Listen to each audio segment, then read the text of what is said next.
God is good all the time. Continuation, Part 44. Hindi lahat na spirits ay good, sabi ng mama ni Mick. Ang dad ni Mick ay isa siya sa soldier during World War II. He was born in 1912 and died at 2003. May kwento siya na sa war zone ay yung mga bullets ay umulan above sa kanila, habang nakadapa sila sa ground.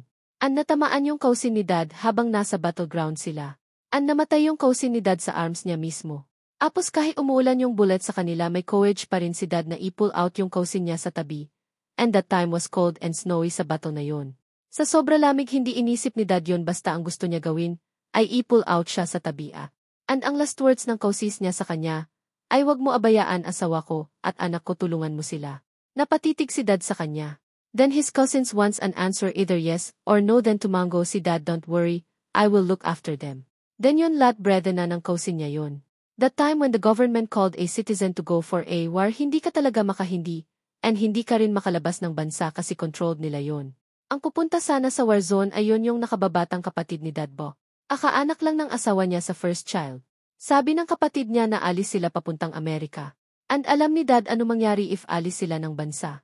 So sa kabutihang loob ay si Dad ang nag-volunteer na siya ang magsubstitute sa kapatid niya, kasi kaanak lang ng asawa niya, and ang bata pa daw ng kapatid niya, nasa 11 years old yata siya that time.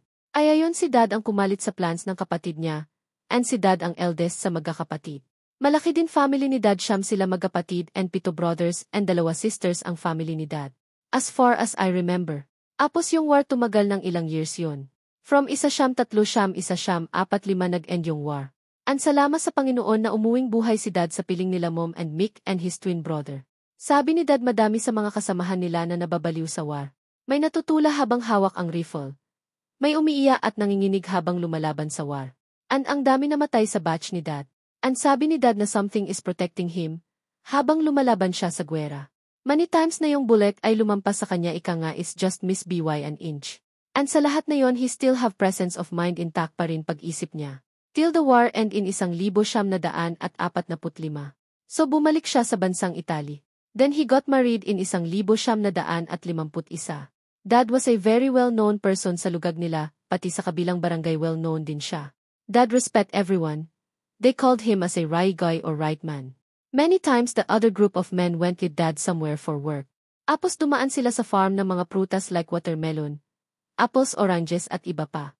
Sabi ng mga kasamahan ni Dad, "Let's pick up some fruits and bring it to our family." Asi wala pa sila sahod noon, and sabi ni Dad, "That's stealing." Abangan ang susunod na kabanata.